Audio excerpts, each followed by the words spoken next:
The afternoon sun cast long shadows across the marble floors of Westfield Shopping Center as 19-year-old Maya Rodriguez pushed her worn stroller through the crowded corridors. Her baby daughter, Emma, gurgled softly as Maya's worn sneakers squeaked against the polished surface. Before we jump back in, tell us where you're tuning in from, and if this story touches you, make sure you're subscribed because tomorrow I've saved something extra special for you. Maya's faded jeans and oversized thrift store sweater stood in stark contrast to the designer bags and pristine outfits surrounding her. She clutched a crumpled envelope in her free hand, her final eviction notice, 3 days. That's all she had left. As Maya approached the busy food court, Emma began crying. Maya quickly reached into her diaper bag, her hands trembling as she searched for a bottle. In her haste, she accidentally bumped into a well-dressed woman in her 40s. "Excuse me, I'm so sorry," Maya started. The woman, Jennifer Walsh, turned with disgust. "Watch where you're going. Some people shouldn't be allowed in decent places." Emma's cries grew louder. Maya tried to soothe her baby while apologizing profusely, but Jennifer wasn't finished. "Look at this," Jennifer announced loudly to nearby shoppers. "A teenage mother who can't even control her own child. This is exactly what's wrong with society." Today, other shoppers began to stare and whisper. An elderly man shook his head disapprovingly. A group of teenagers snickered and pointed. Maya's cheeks burned with embarrassment as she tried to quiet Emma. "She probably doesn't even know who the father is," Jennifer continued, her voice carrying across the food court. "Living off our tax dollars while we work hard for everything we have." Maya's eyes filled with tears. "Please, I'm not ... I work 2 jobs. I'm just trying to 2 jobs? Jennifer laughed mockingly. "What, babysitting and begging? You're probably here to steal something." The crowd grew larger, phones coming out to record. Maya felt trapped, her baby's cries mixing with the harsh whispers and judgmental stares off from across the food court. A man in a simple navy suit watched the scene unfold. David Chun, CEO of Technova Solutions, had been grabbing a quick coffee between meetings when he noticed the commotion. David approached the crowd, his expression calm but determined. "Excuse me," he said, his voice cutting through the noise. "What seems to be the problem here?" Jennifer turned, assuming she'd found an ally. "Oh, thank goodness, someone with sense. This girl and her screaming baby are disrupting everyone. She clearly doesn't belong in a place like this." David looked at Maya, then at her crying baby, then back at Jennifer. His next words would change everything. "You're absolutely right," David said, his voice measured. "Someone here doesn't belong." Jennifer smiled triumphantly, but David wasn't done. "Ma'am, what you're doing right now, publicly humiliating a young mother, shows a complete lack of character and basic human decency. If anyone doesn't belong in civilized society, it's someone who attacks the most vulnerable among us." The crowd fell silent. David continued, his voice growing stronger. "I've built a multi-million-dollar company from nothing, and I can tell you that success isn't measured by the clothes you wear or the car you drive. It's measured by how you treat people when they need help most." David turned to address the entire crowd. "This young woman is doing something incredibly difficult, raising a child while barely out of childhood herself. Instead of mocking her, we should be admiring her courage." He looked directly at Maya. "I saw you working at the coffee shop on 5th Street last week. You were polite, hardworking, and professional. You're also studying for your GED, aren't you?" Maya nodded, surprised he'd noticed her. "And I'm willing to bet," David continued, "that you love your daughter more than anything in this world, and you'd do anything to give her a better life." Fresh tears rolled down Maya's cheeks, but these were different tears of relief and gratitude. David turned back to Jennifer, his expression hardening.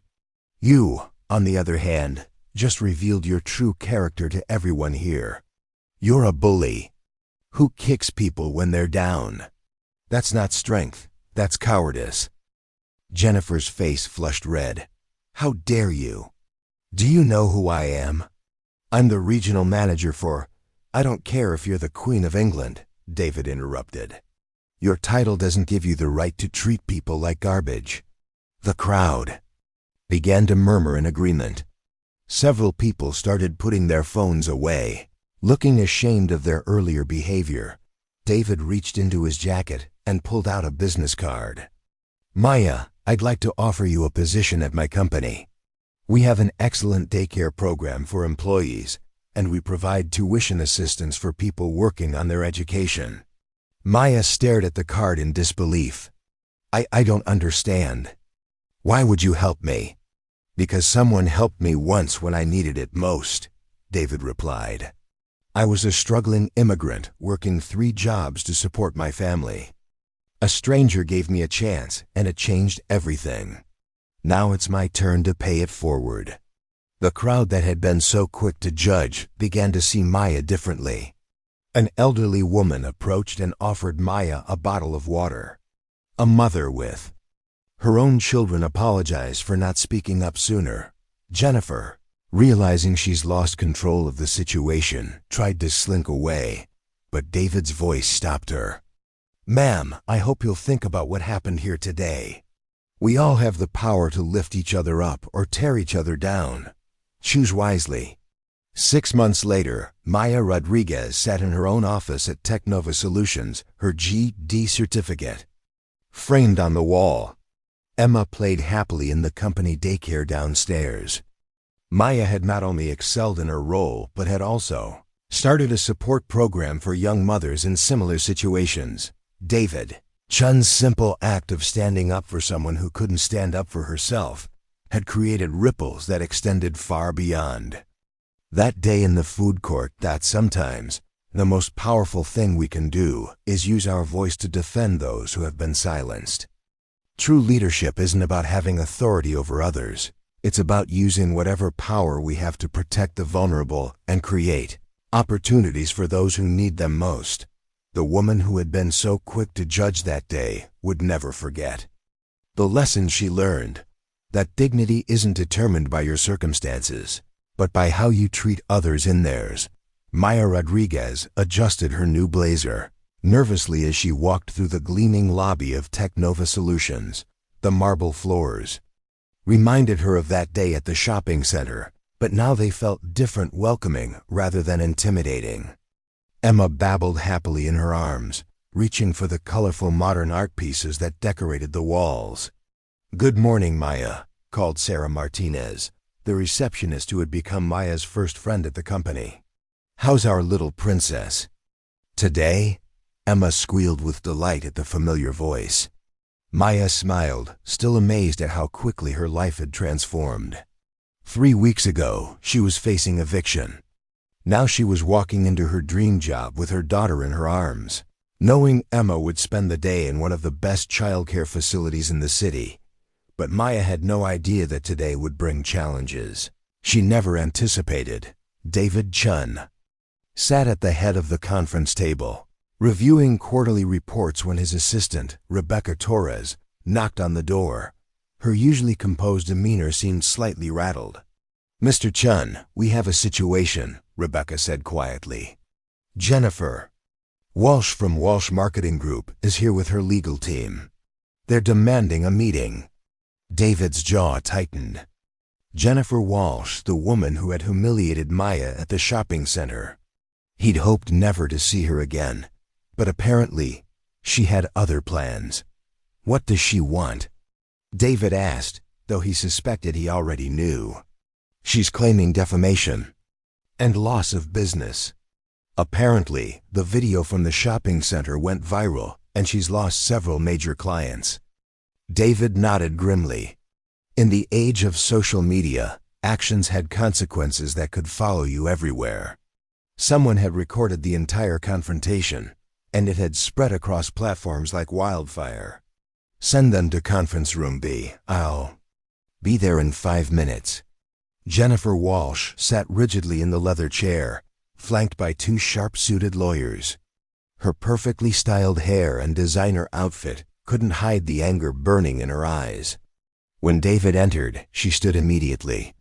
"Mr. Chun, you destroyed my reputation and my business with your little performance," she said without preamble.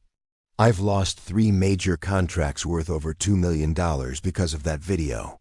David took his seat calmly. "The video that showed you bullying a young mother and her baby? I didn't make that video, Jennifer. You created that situation all by yourself."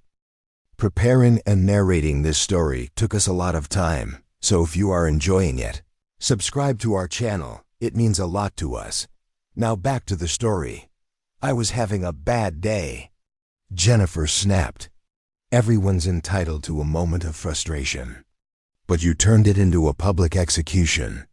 One of her lawyers, a thin man named Harrison Blake, leaned forward. "Mr. Chun, my client is prepared to file a lawsuit for defamation, intentional infliction of emotional distress, and interference with business relations. The damages could be substantial." David studied the group silently. He'd built his company by making smart decisions under pressure, and this was no different. "And what exactly are you hoping to achieve with this lawsuit?" "First, a public apology," Jennifer said. "Second, financial compensation for the damage to my career. And third, ... She paused dramatically. "I want you to fire that girl." The room fell silent. David's expression didn't change, but inside, his resolve hardened like steel. Meanwhile, 3 floors below, Maya was facing her own challenge. She'd been assigned to work on a presentation for a potential client, a key major retail chain looking for innovative marketing solutions.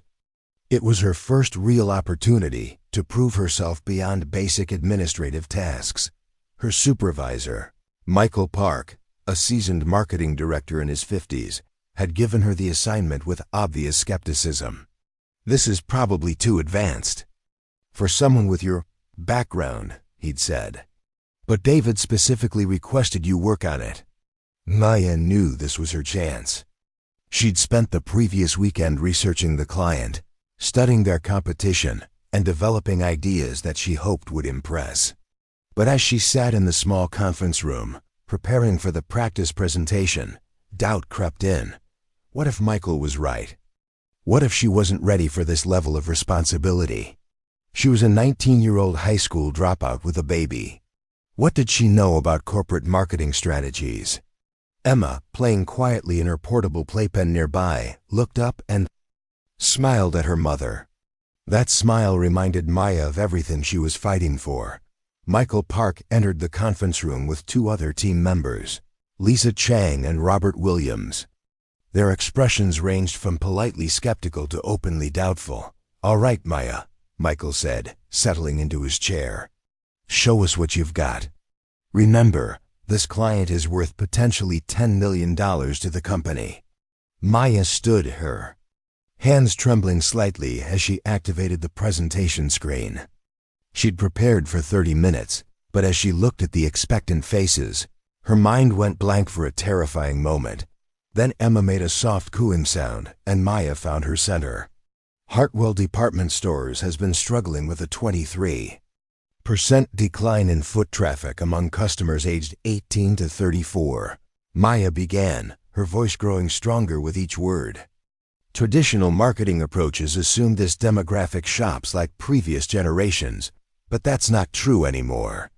She clicked to her first slide, which showed a detailed analysis of shopping patterns she'd compiled from publicly available data and social media trends. "This generation doesn't just buy products, they buy experiences and stories. They want to feel connected to brands that share their values and understand their lives." Michael's eyebrows raised slightly.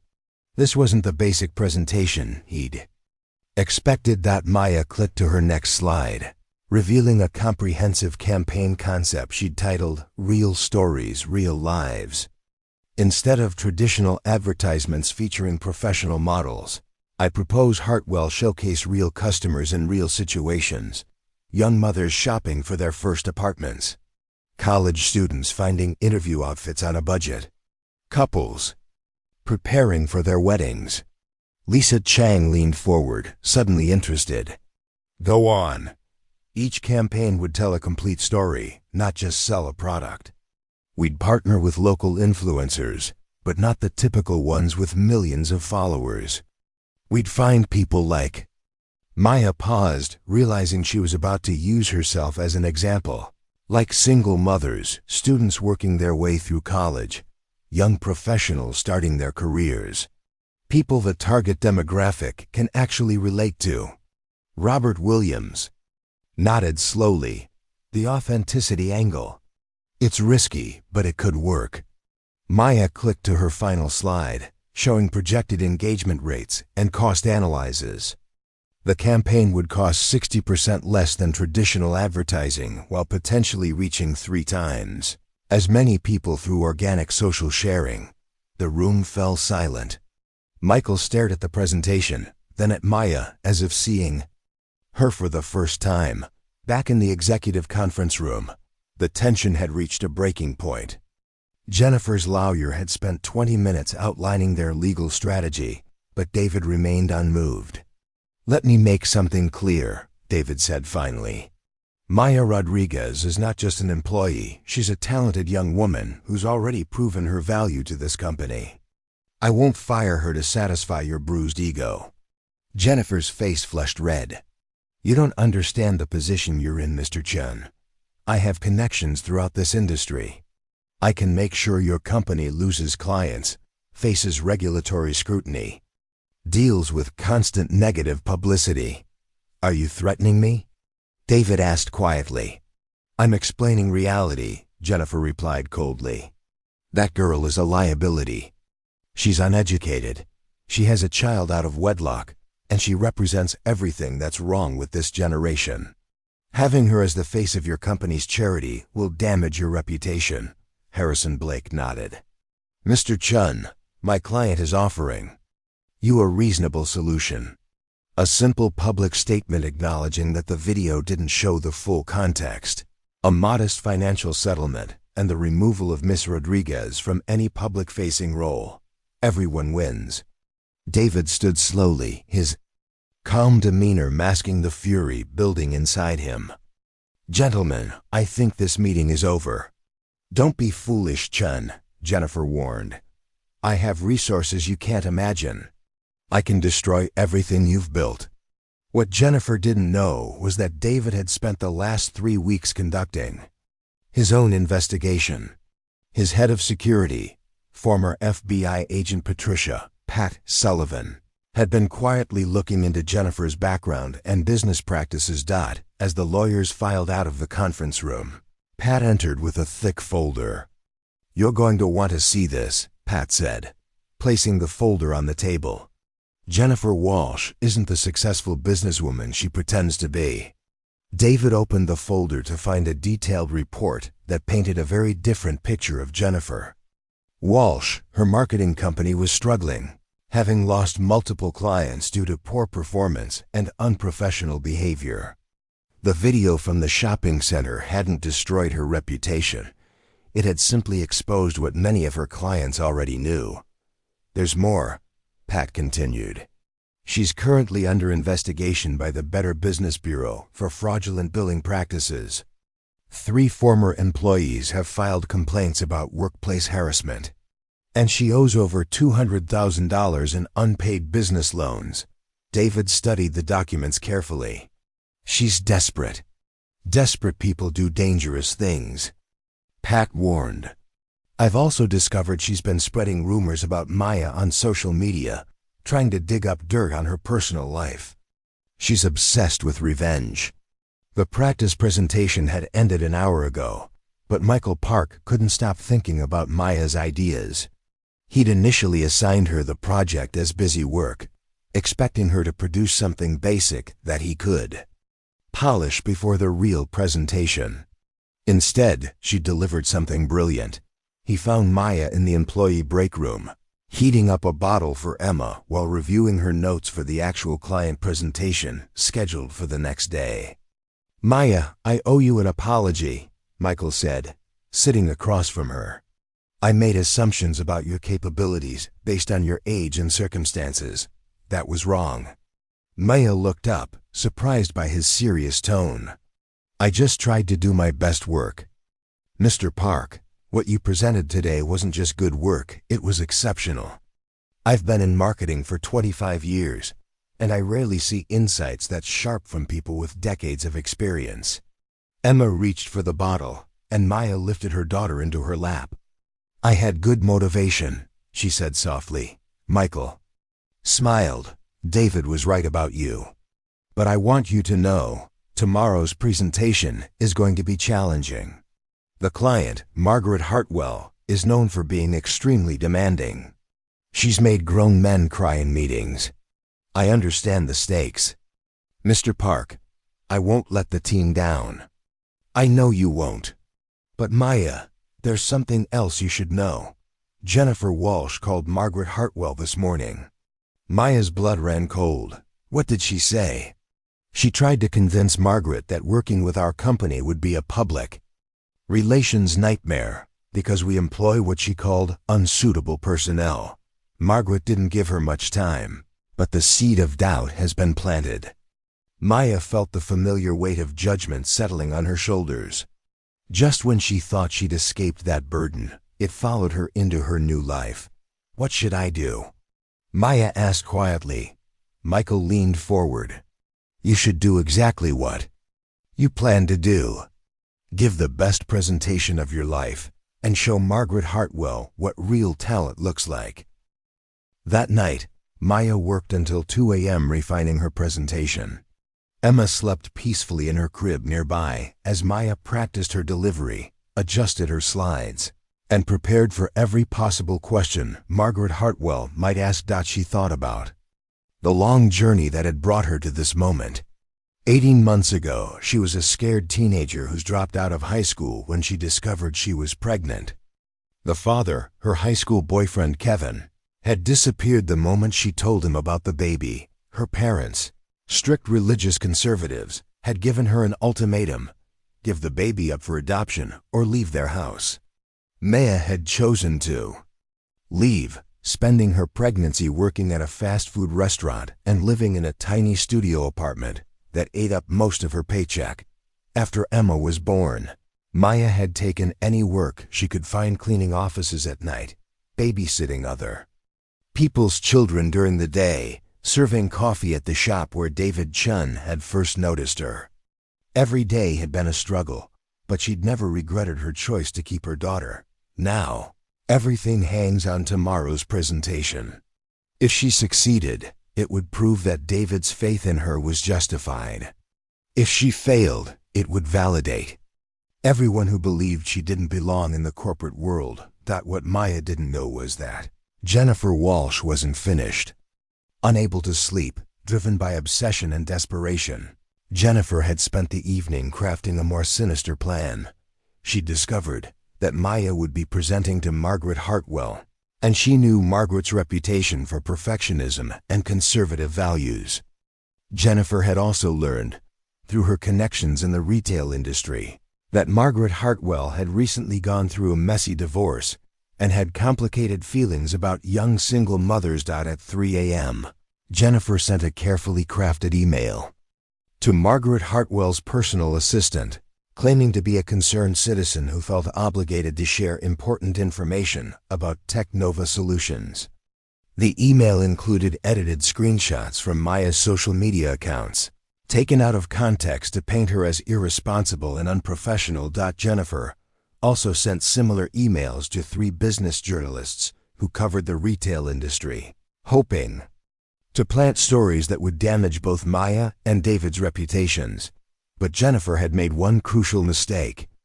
In her obsession with revenge, she'd been sloppy about covering her digital tracks. The next morning, Maya arrived at the office early, wearing her best professional outfit and carrying herself with as much confidence as she could muster. Emma, dressed in an adorable pink outfit, seemed to sense the importance of the day and was unusually well behaved. David stopped by Maya's desk before the presentation. "How are you feeling?" he asked. "Nervous but ready," Maya replied honestly. Mr. Park told me about Jennifer Walsh's call to Margaret Hartwell. David's expression hardened. Maya, I want you to know that regardless of what happens in that meeting, you have my full support.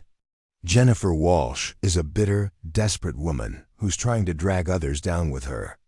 I just don't want to disappoint you. You took a huge risk giving me this opportunity. The only risk would be not giving you the chance to show what you're capable of, David said firmly. Trust in your abilities, Maya. Trust in the work you've done. As David walked away, Maya felt a surge of determination. She'd spent her entire life being underestimated and written off. Today, she would prove that potential had nothing to do with where you came from and everything to do with where you were willing to go. Presentation was scheduled for 10 a.m. Margaret Hartwell and her team would arrive in 1 hour, and Maya's future and possibly her daughter's would be decided by what happened in that conference room. But first, she had to survive one more surprise that Jennifer Walsh had prepared for her. Maya was making final adjustments to her presentation when her phone buzzed with an urgent text from Sarah Martinez at the front desk. Emergency, come to lobby now, don't bring Emma. Maya's heart raced as she quickly arranged for Emma to stay with Linda Peterson, the head of the company daycare. Something in Sarah's tone suggested this wasn't a routine issue. When Maya reached the lobby, she found Sarah standing with a well-dressed woman in her 30s who held a professional camera and recording equipment. Behind them, a man in a rumpled suit scribbled notes on a pad. Maya Rodriguez? The woman asked, stepping forward with a predatory smile. I'm Christine Valdez from Business Weekly. I'd like to ask you a few questions about your unusual position here at Technova Solutions. Maya's stomach dropped. I'm sorry, but I'm not authorized to speak to the press. You'll need to contact our media relations department. Oh, this isn't about the company, Christine said smoothly. This is about you personally. We've received some very interesting information about your background and how you obtained your current position. The man with the notepad looked up. I'm Frank Morrison from the City Herald.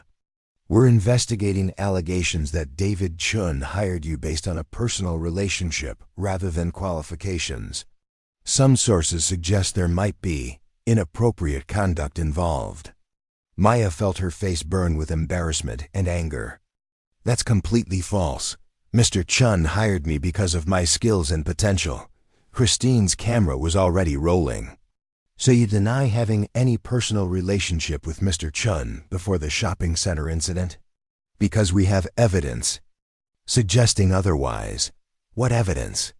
Maya demanded, though she knew she shouldn't engage. Frank pulled out his phone and showed Maya a series of doctored photos that appeared to show her in various locations with David Chun.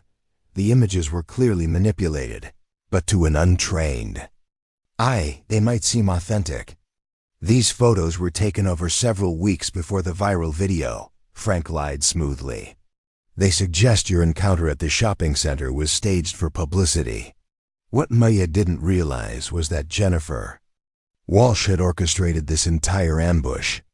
She'd paid Christine Valdez, a freelance journalist with flexible ethics, to create a scandal that would destroy both Maya's reputation and David's credibility. The doctored photos had been created by a disgraced former employee of Jennifer's marketing company, someone desperate enough to participate in the scheme for money. Jennifer's plan was simple. If she couldn't win through legal means, she'd wage war in the court of public opinion. Meanwhile, Pat Sullivan had been monitoring Jennifer's digital communications and was already tracing the fake photos back to their source. But she was running out of time. The presentation with Margaret Hartwell was scheduled to begin in 20 minutes. Maya, don't say another word, came a firm voice from behind them. Everyone turned to see David Chun approaching with Rebecca Torres and Pat Sullivan flanking him. Gentleman, lady, David said coldly, you're trespassing on private property. You have 60 seconds to leave before I call security. Christine raised her camera toward David. Mr. Chun, Would you like to comment on the allegations regarding your relationship with Miss Rodriguez? I'll comment on this, David said, pulling out his phone. Pat, would you please share what you discovered about these photos? Pat stepped forward, holding a tablet. These images were digitally manipulated using software traced to Walsh Marketing Group. We have digital fingerprints proving they were created last night by Marcus Webb, a former employee of Jennifer Walsh who was fired for fraudulent billing. Frank Morrison's confident expression faltered. That's a serious accusation. It's also a provable fact, Pat continued. We've already shared our findings with the FBI's Cybercrime Division. Manufacturing fake evidence for the purpose of defamation is a federal crime. Christine lowered her camera, suddenly looking nervous.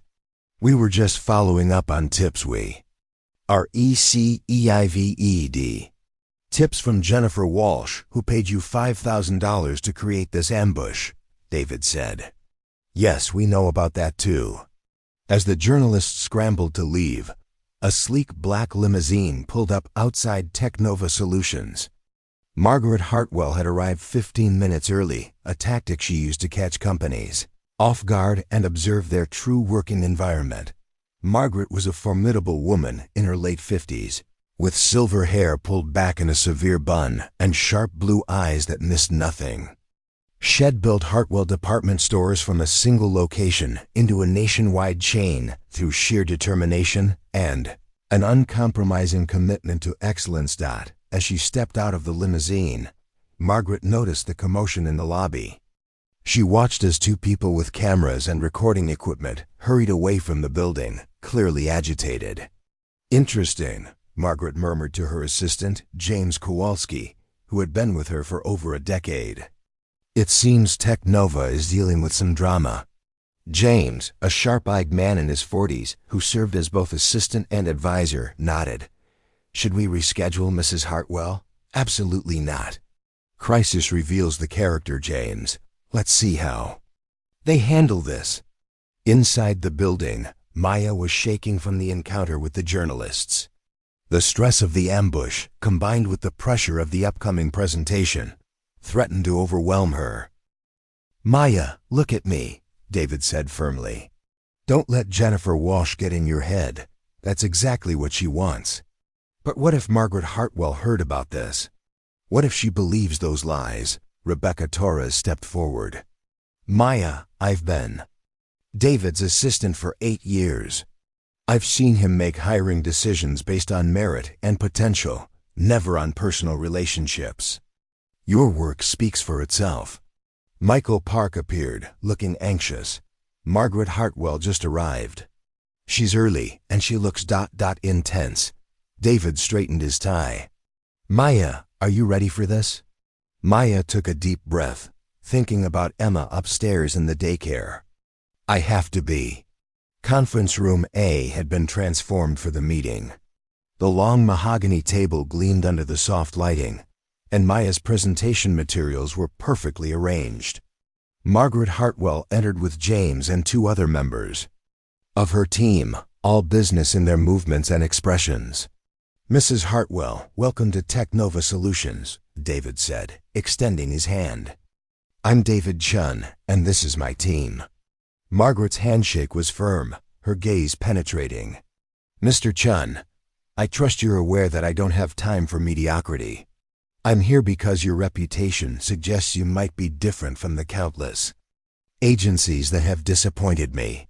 We won't disappoint you, David replied confidently. I'd like you to meet Maya Rodriguez, who has developed some innovative ideas for your retail challenges. Margaret's eyes fixed on Maya, and for a moment, Maya felt as though she were being X-rayed. Ms. Rodriguez, you look quite young to be handling a $10 million campaign. I'm 19, Mrs. Hartwell, Maya said, forcing her voice to remain steady. But I believe fresh perspectives can sometimes see solutions that experience might overlook. Margaret's eyebrow arched slightly. Interesting. James, what do you think of fresh perspectives? James smiled diplomatically. In my experience, Mrs. Hartwell, The best ideas come from understanding the customer's mindset, regardless of the presenter's age. Maya activated the presentation screen, her hand steadier than she'd expected. The first slide showed stark data about declining foot traffic in department stores among younger demographics. Mrs. Hartwell Department Stores faces the same challenge as every major retailer. Younger consumers are shopping differently than previous generations, but most marketing still targets them with outdated approaches. Margaret leaned back in her chair, arms crossed. Everyone tells me that, Ms. Rodriguez. What I want to know is what you're going to do about it. Maya clicked to her next slide, revealing her Real Stories, Real Lives campaign concept. But instead of jumping into the details, she decided to take a risk. Before I show you the campaign, I want to tell you why I understand your target demographic better than most marketing professionals. The room grew quiet. David tensed slightly, unsure where Maya was going with this approach. 6 months ago, I was exactly the customer you're trying to reach. I was a young mother working multiple jobs, trying to stretch every dollar while still wanting to feel good about myself and my choices. Margaret's expression remained neutral, but James leaned forward slightly, interested. I shopped at discount stores not because I wanted to, but because I had to. But I still wanted quality, style, and value.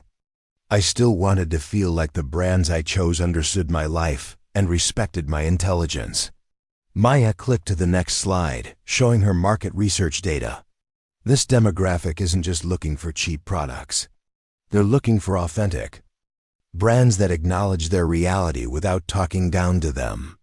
As Maya continued her presentation, something remarkable happened. Margaret Hartwell began asking questions, not challenging questions designed to trip Maya up, but genuine inquiries about implementation, costs, and timeline. Your influencer strategy is intriguing, Margaret said, studying the social media engagement projections. But how do you ensure authenticity when you're essentially paying people to promote products? We don't pay them to promote products, Maya explained. We pay them to share their honest experiences. The difference is transparency. When someone says, Hartwell helped me find professional clothes that fit my budget and my lifestyle, that's authentic because it's true. James was taking detailed notes. The cost projections seem aggressive. How confident are you in these numbers? Maya had prepared for this question. I've broken down every component, from production costs to platform fees. The savings come from eliminating expensive celebrity endorsements and traditional advertising buys, not from cutting corners on quality. Margaret stood and walked to the window, looking out at the city below. The room fell silent as everyone waited for her reaction. Ms. Rodriguez, Margaret said finally, still facing the window. Do you have children? Maya's heart skipped. Yes. M.A.M., a daughter. How old? 15 months. Margaret turned around, her expression unreadable. And you're working full-time while raising a child alone? Maya felt the familiar weight of judgment. Yes, ma'am, I am. What happened next surprised everyone in the room. Margaret Hartwell smiled, not the polite, professional smile she'd worn throughout the meeting, but a genuine, warm expression. I was 17 when I had my first child, Margaret said quietly. My husband left me with 3 kids under 5. Everyone told me I'd never succeed in business because I was too young, too distracted, too emotional. The room was completely silent. James looked as surprised as everyone else. Margaret rarely shared personal information in business settings. I built Hartwell Department Stores because I understood what working mothers needed: quality products at fair prices, convenient shopping experiences, and brands that treated them with respect. Margaret walked back to the table and sat down. Your presentation isn't just good marketing, Ms. Rodriguez. It's exactly what my company needs to reconnect with customers we've been losing. Maya felt tears threatening, but she blinked them back. Does that mean? It means we have a lot to discuss, Margaret said, then looked at David. "Mr. Chun, I'd like to propose a 6-month pilot program with the option to expand. The initial budget would be $15 million. David's poker face cracked slightly. "That's more than we anticipated. Good ideas deserve proper funding." Margaret replied, "But I have one condition." Maya's heart sank. Here it comes, she thought. Ms. Rodriguez will be the lead account manager. I want someone who understands the customer because she is the customer. While Maya was experiencing the triumph of her career, Jennifer Walsh was about to face the consequences of her schemes. Pat Sullivan had not only traced the fake photos and bribes to their source, but had also uncovered a pattern of similar attacks. Jennifer had made against other business rivals. The FBI cybercrime unit had been investigating Jennifer for weeks, following a trail of digital fraud that stretched back years. The attack on Maya and David had been the final piece of evidence they needed to build a comprehensive case. At 11:30 a.m., as Maya was shaking hands with Margaret Hartwell and finalizing contract details, federal agents were arresting Jennifer Walsh at her office. The charges included cyber fraud, defamation, extortion, and conspiracy to commit business fraud. Christine Valdez and Frank Morrison, the journalists Jennifer had bribed, were also facing charges for their role in the scheme. The fake photos they'd tried to use against Maya became evidence of a larger criminal conspiracy. By noon, the Technova offices were buzzing with excitement. Word of the successful presentation and the massive contract had spread throughout the company. Maya found herself surrounded by colleagues offering congratulations, many of whom had initially been skeptical of David's decision to hire her. "Maya, you were incredible in there," Michael Park said, his earlier doubts completely erased. "I've never seen Margaret Hartwell respond to a presentation like that." Lisa Chang from the marketing team approached with a smile. "I owe you an apology. I thought David was making a mistake hiring someone so young and inexperienced. I was wrong." Maya was overwhelmed by the support, but she couldn't fully celebrate until she held Emma again. She excused herself and headed to the daycare, where she found her daughter playing with building blocks under Linda Peterson's watchful eye. "Mama," Emma squealed, reaching up with her chubby arms. Maya scooped up her daughter, feeling the weight of the morning's stress finally lifting from her shoulders. "We did it, baby girl," she whispered. "We actually did it." David found Maya in the daycare a few minutes later, looking more relaxed than he'd seen her since she started working at the company. "How does it feel to be the youngest account manager in Technova's history?" he asked with a smile. "Terrifying. And amazing at the same time," Maya replied honestly. "David, I don't know how to thank you for this opportunity. You already have. You proved that giving someone a chance can change everything, not just for them, but for everyone around them." David's phone buzzed with a text from Pat Sullivan. "Jennifer Walsh arrested. Full details in my report. Case closed." David showed Maya the message. "It's over. Jennifer Walsh won't be bothering you anymore." Maya felt a wave of relief wash over her. The threat that had been hanging over her head was finally gone. "What happens now?" Maya asked. "Now you get to do what you've proven you do. Best show the world that talent and determination matter more than where you come from or how old you are." Emma babbled happily in Maya's arms, reaching for David's tie. As Maya watched her daughter's innocent joy, she realized that everything she'd endured, the judgment, the struggles, the fear had led to this moment. She was no longer just surviving. She was thriving. By evening, the story had taken on a completely different narrative. Instead of the scandal Jennifer had tried to create, the media was reporting on the inspiring story of a young single mother who had overcome adversity to succeed. In the corporate world, the original viral video of the shopping center confrontation was being reframed as an example of how one person's kindness could change another person's entire life trajectory. Margaret Hartwell herself gave an interview praising Maya's innovative approach and professional excellence. Maya Rodriguez represents exactly the kind of fresh thinking that American business needs, Margaret told Business Weekly. Her age and background aren't limitations, they're assets that give her unique insights into our customer base. The same journalists who had tried to ambush Maya earlier were now reaching out for legitimate interviews, wanting to cover the positive story of transformation and success. As Maya prepared to leave the office that evening, she reflected on how dramatically her life had changed in just a few short months. From a desperate young mother facing eviction to a successful marketing executive with a bright future, it seemed almost impossible. But she also knew that this was just the beginning. The real work lay ahead, proving that Margaret Hartwell's faith in her was justified, managing a multi-million-dollar campaign, and continuing to grow both personally and professionally. Emma had fallen asleep in her car seat as Maya drove home to their new apartment, a bright, safe space that she could afford thanks to her position at Technova. As she carried her sleeping daughter inside, Maya made a silent promise. She would never forget where she came from or the kindness that had changed her life. And someday, when she had the power to do so, she would extend the same opportunity to someone else who needed a chance. The story that had begun with public humiliation in a shopping center had become something far more powerful. Proof that with the right support, anyone could rise above their circumstances and achieve extraordinary things.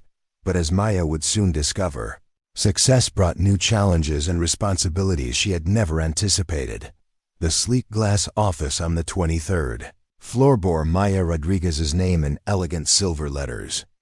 At 20 years old, she became the youngest senior account manager in Technova Solutions history, overseeing a team of 12 marketing professionals and managing campaigns worth over $30 million. But success, Maya was learning, came with its own unique set of challenges. Emma, now 21 months old, toddled around the child-friendly corner of Maya's office while her mother reviewed quarterly performance reports. The Real Stories, Real Lives campaign for Hartwell department stores had exceeded every projection, increasing foot traffic among the target demographic by 47% and generating over $60 million in additional revenue. Yet, Maya couldn't shake the feeling that something was wrong. "Mama, look," Emma squealed, holding up a colorful building block. Her vocabulary was expanding daily, and she was walking confidently now, filling Maya's heart with pride and wonder. "That's beautiful, baby," Maya said, glancing up from her computer screen where troubling data was displayed. 3 of her team members had requested transfers in the past month, and she'd noticed increasingly cold interactions with some of her colleagues. A knock on her door interrupted her thoughts.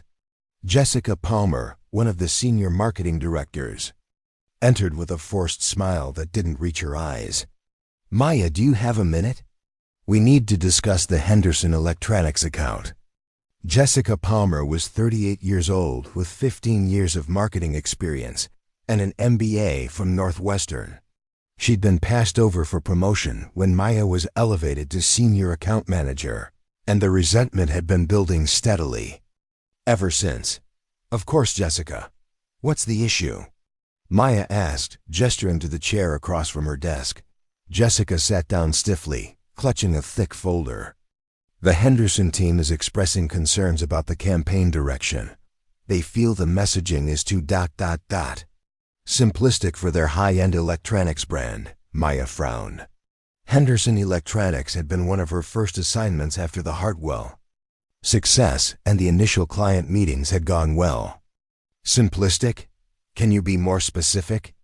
"They're questioning whether someone with your limited experience can understand the complexity of their market," Jessica said, her tone carefully neutral but her meaning clear. "My limited experience?" Maya repeated, feeling her defensive instincts rising. "The campaign strategy is based on comprehensive market research and proven engagement metrics." Jessica opened her folder and spread several documents across Maya's desk. "These are internal emails from Henderson's marketing team. They're concerned that Technova is using this account as a training opportunity for inexperienced staff. Maya read through the emails, her heart sinking. The language was polite but pointed, questioning her qualifications and suggesting that Technova assign a more seasoned professional to their account. Jessica, I've delivered successful results on every campaign I've managed. Why would Henderson suddenly have these concerns? Jessica's smile became even more artificial. Maya, you have to understand that your rapid promotion has raised eyebrows throughout the industry. Some people wonder if your success is based on merit or other factors. After Jessica left, Maya stared at the Henderson emails, feeling a familiar knot in her stomach. The language and concern seemed almost scripted, reminiscent of the attacks Jennifer Walsh had orchestrated months earlier. She picked up her phone and called Pat Sullivan, who had become something of a mentor since the Jennifer Walsh incident. Pat, I need your help with something.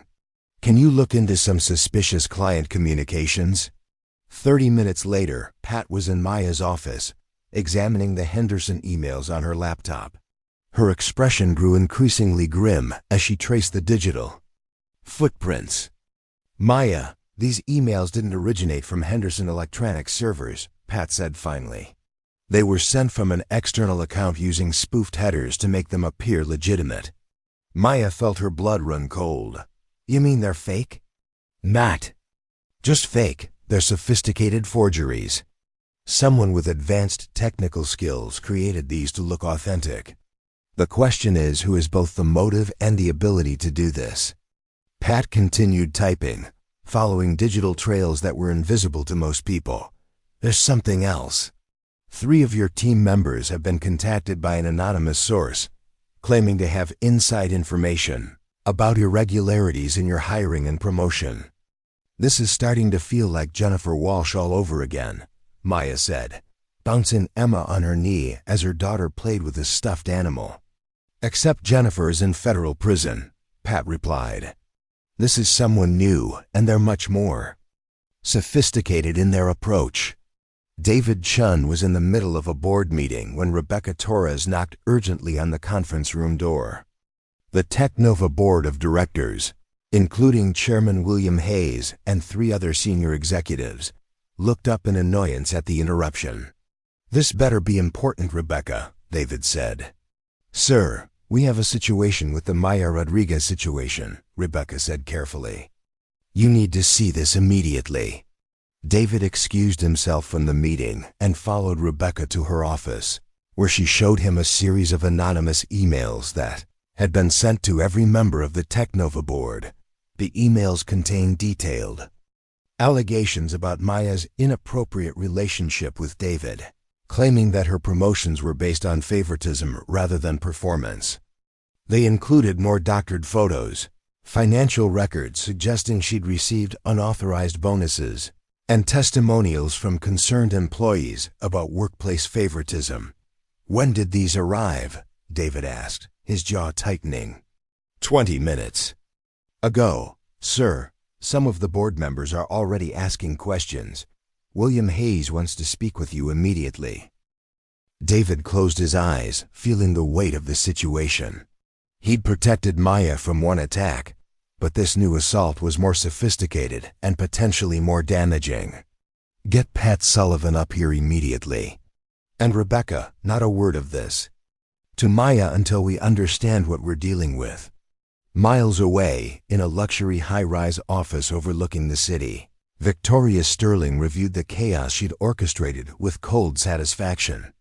As the CEO of Sterling and Associates Marketing, she was Technova's primary competitor for high-end corporate clients. Victoria was everything. Maya wasn't a 45-year-old Harvard MBA with 20 years of experience, connections throughout the business world, and a reputation for ruthless efficiency.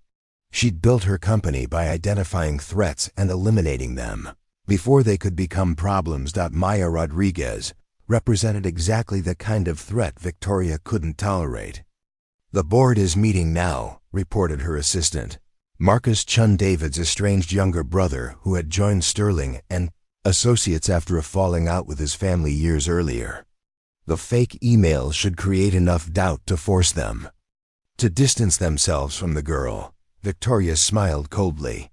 Good. Maya Rodriguez's meteoric rise ends today. David always was too sentimental for his own good.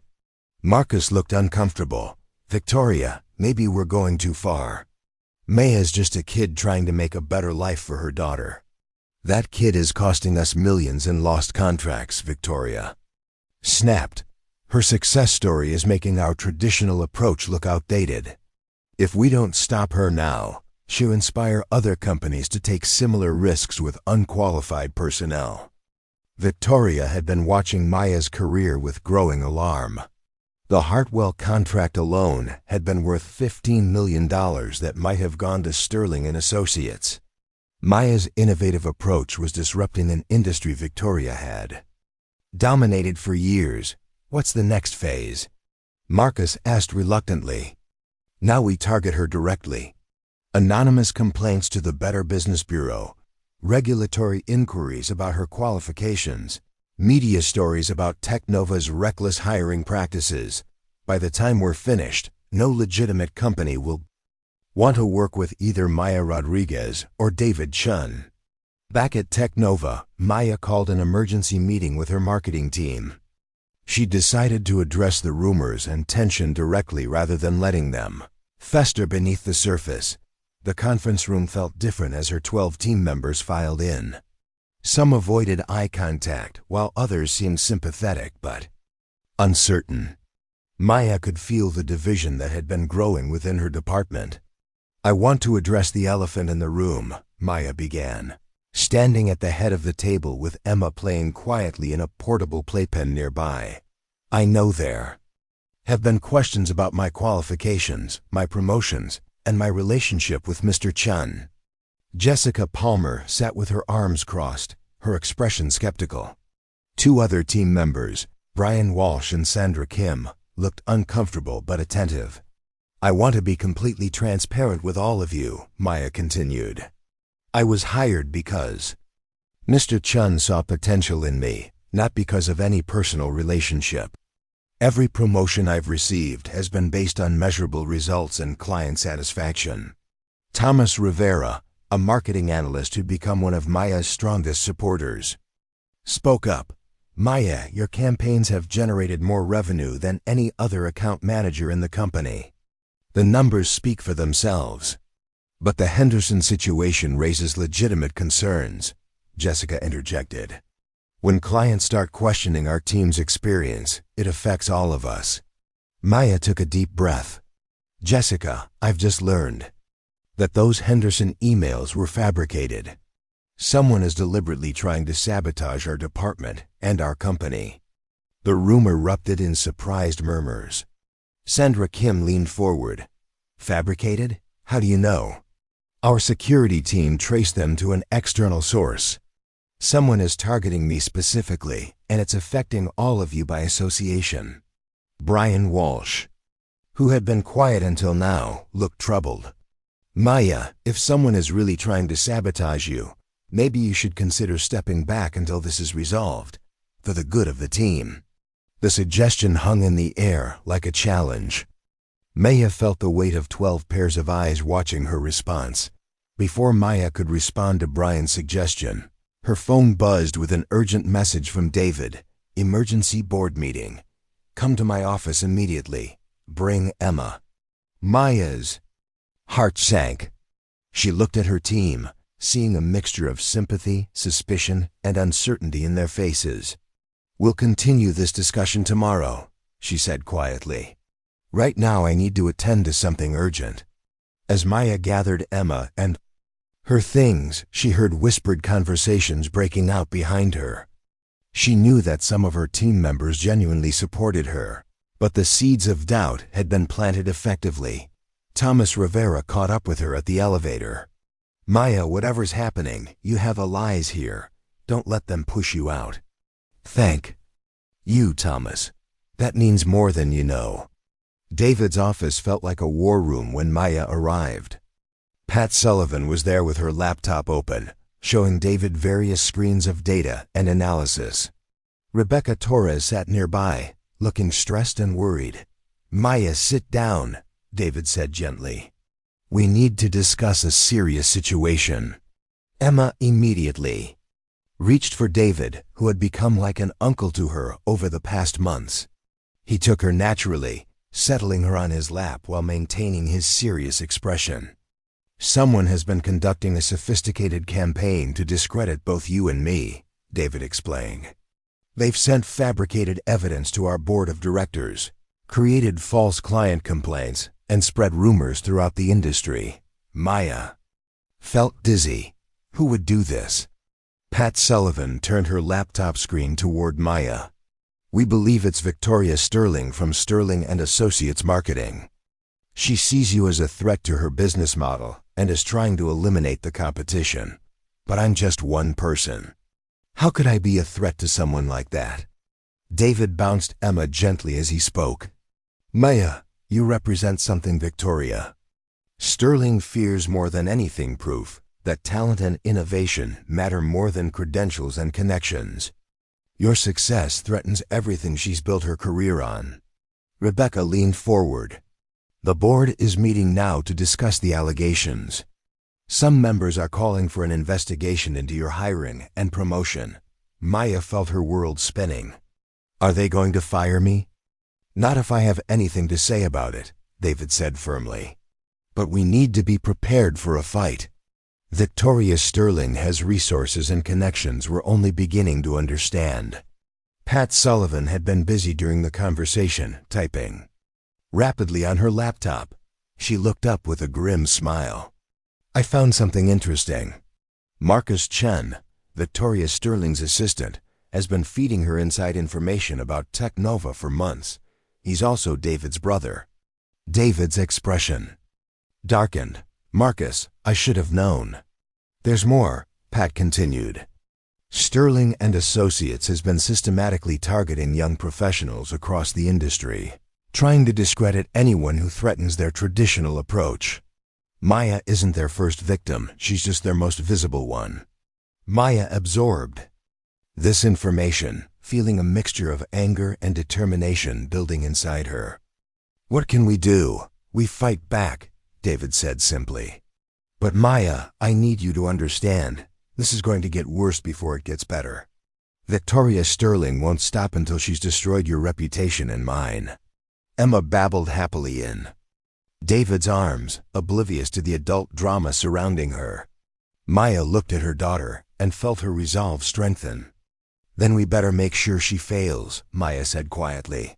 Over the next hour, David, Maya, and Pat developed a comprehensive strategy to counter Victoria Sterling's attacks. They would need to move carefully and methodically, gathering evidence, while protecting Technova's reputation and Maya's career. "First, we document everything," Pat explained. "Every fake email, every false complaint, every attempt at sabotage. We build an airtight case showing the pattern of harassment." David nodded. "Second, we reach out to our clients directly. The real ones, not the fake complaints. We let them know what's happening and why.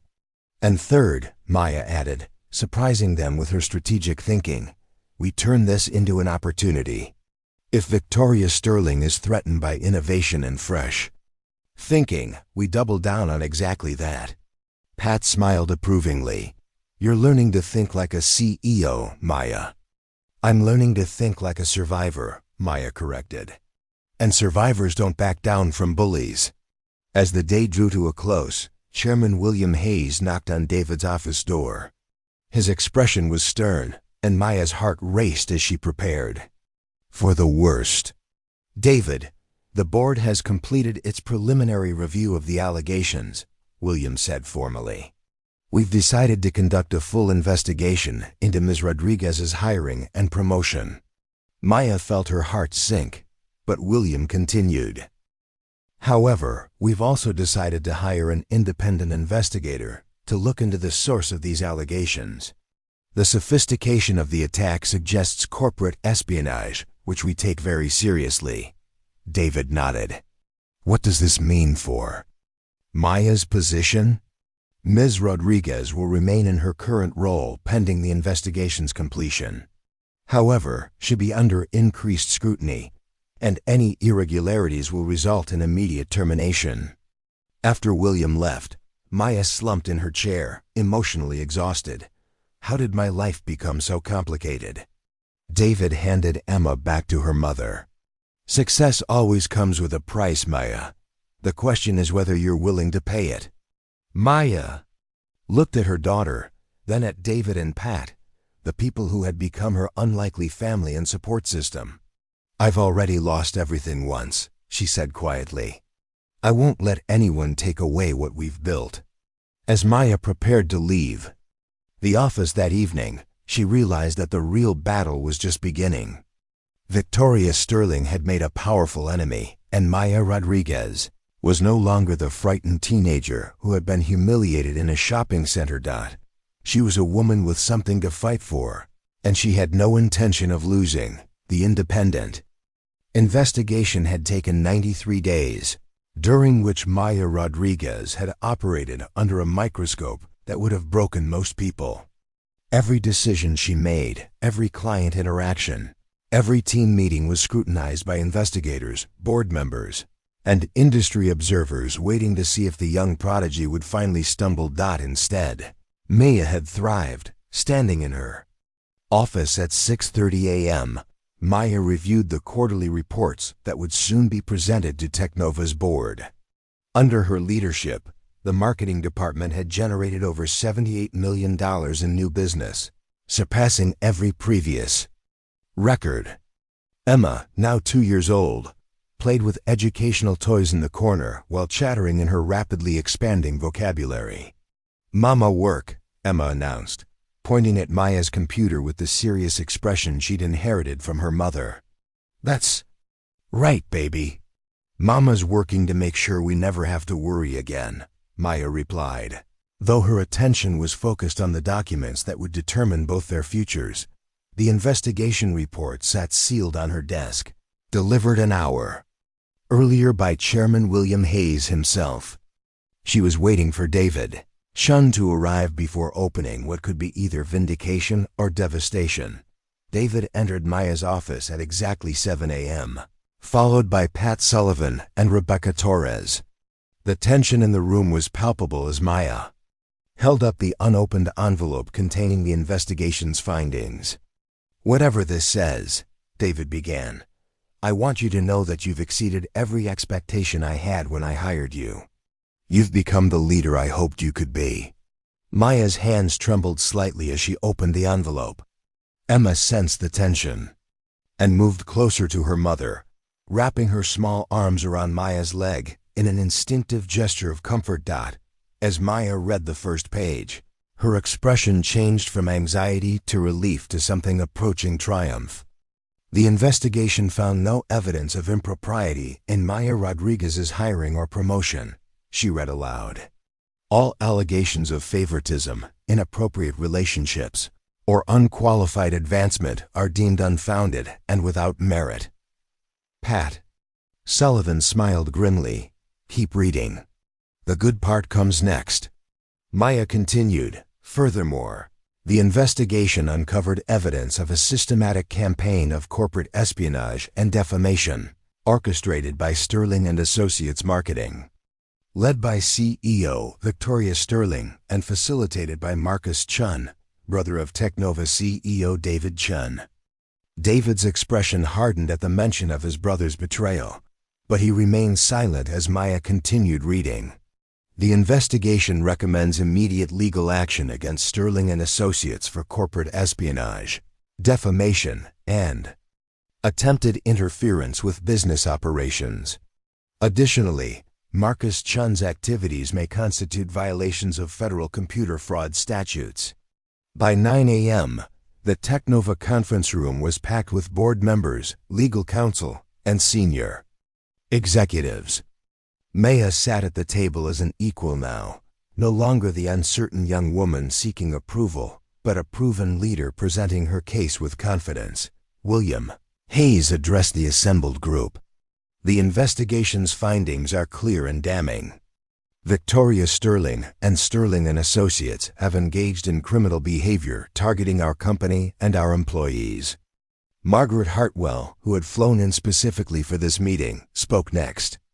As Technova's largest client, Hartwell Department Stores stands fully behind Maya Rodriguez. Her innovative campaigns have transformed our business and generated unprecedented results.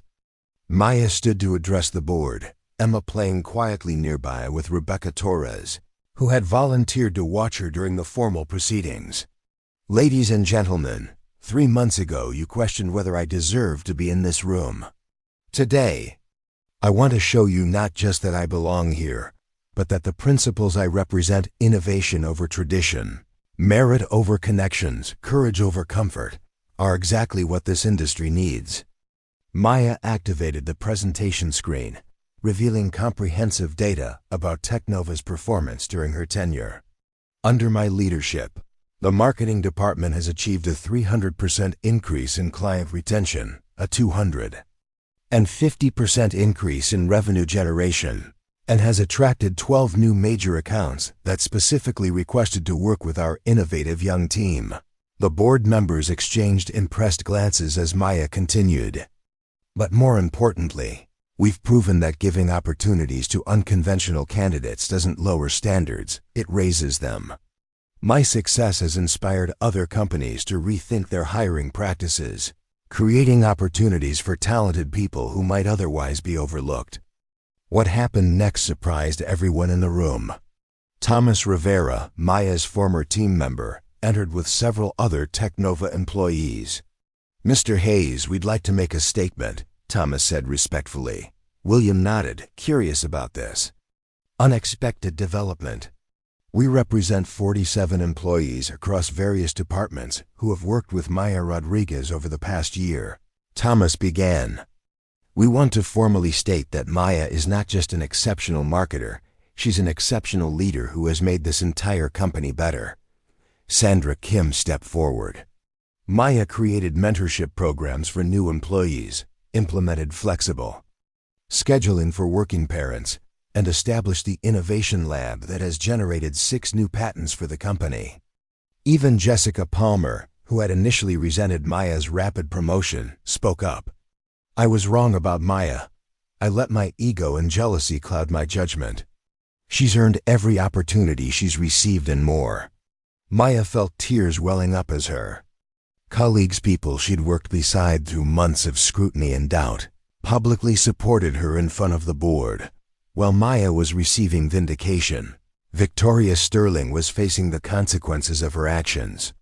FBI agents had raided Sterling and Associates that morning, seizing computers, financial records, and communications that detailed years of corporate espionage and illegal business practices.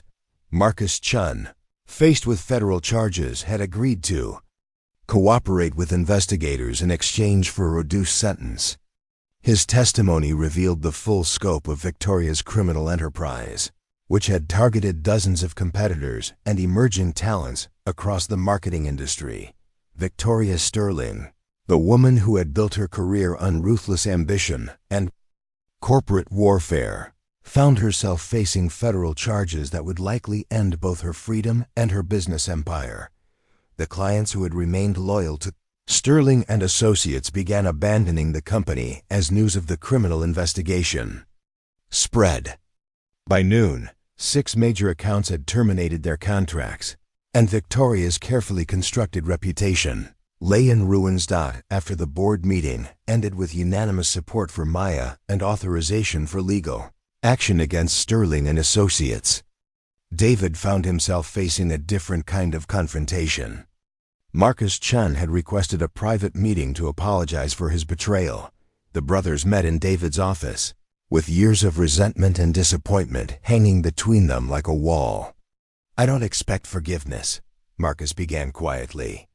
"I just wanted you to know that my actions weren't really about Maya or even about Technova. I was angry at you for succeeding where I failed, and Victoria Sterling exploited that anger." David studied his younger brother, seeing echoes of the ambitious young man who had once worked alongside him before pride and jealousy drove them apart. "Marcus, you always had talent. You just chose to use it for destruction instead of creation. I know that now."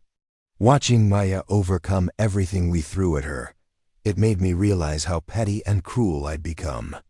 David was quiet for a long moment. Maya taught all of us something important, that success isn't about tearing others down. It's about building something better together. Will you ever be able to forgive me? David looked out his office window at the city below, where somewhere a young woman was proving that second chances could transform lives. Forgiveness is earned, Marcus. But Maya has taught me that people can change if they're willing to do the work. News of Maya's vindication and Sterling and Associates' downfall spread rapidly through the business world. Within days, Maya was receiving interview requests from major publications, speaking invitations from industry conferences, and job offers from companies across the country. But Maya had no intention of leaving Teknova. Instead, she was developing an even more ambitious plan. "I want to start a foundation," Maya told David during their weekly strategy meeting. "The Rodriguez Foundation for Emerging Talent. We'll identify promising young people from unconventional backgrounds and provide them with mentorship, education, and opportunities." David smiled. "That sounds like exactly the kind of legacy you should build. I want to make sure no other talented person gets overlooked because they don't fit traditional expectations. I want to find the next Maya Rodriguez before they end up humiliated in a shopping center." Emma toddled over to David's desk, now comfortable in what had become her second home. "Uncle David," she said clearly, one of her newest and favorite phrases. "That's exactly what the business world needs," David replied, lifting Emma onto his lap. "More people who understand that potential doesn't come with a pedigree." 6 months after her vindication, Maya made a decision that surprised everyone. She returned to Westfield Shopping Center with Emma, David, and a camera crew from a major news network. Standing in the same food court where she had once been humiliated, Maya was now being interviewed about her remarkable journey from struggling single mother to successful executive and industry reformer. "This place represents both the worst and best of humanity," Maya told the interviewer. "It's where I experienced cruel judgment, but it's also where I learned that one person's kindness can change everything." Emma, now a confident 2-year-old, played nearby while Maya spoke about the importance of giving people opportunities to prove themselves. "I want young mothers watching this to know that your circumstances don't define your potential. I want business leaders to understand that talent comes in unexpected packages. And I want everyone to remember that how we treat people in their lowest moments reveals who we really are." 1 year later, the Rodriguez Foundation had already identified and supported 15 young people from diverse backgrounds. Their first major success story was Destiny Johnson, a 17-year-old mother from Detroit who had been working 3 jobs while completing her G. Maya personally mentored Destiny, helping her navigate college applications, job interviews, and the challenges of balancing parenthood with professional ambitions. When Destiny was accepted to Northwestern University with a full scholarship, Maya was there to celebrate with her. "You saw something in me that I couldn't see in myself," Destiny told Maya at the celebration dinner. "Just like Mr. Chun did for you." Maya hugged the young woman who reminded her so much of herself just a few years earlier. "The potential was always there, Destiny. Sometimes we just need someone to believe in us until we can believe in ourselves." At 23, Maya Rodriguez had become one of the youngest senior executives in the marketing industry. Teknova had grown by 40% under her leadership, and she was frequently consulted by other companies seeking to modernize their approaches to talent development and client engagement. But Maya's greatest achievement wasn't measured in revenue or recognition. It was measured in the opportunities she created for others. That the foundation had grown to support over 100 emerging talents annually.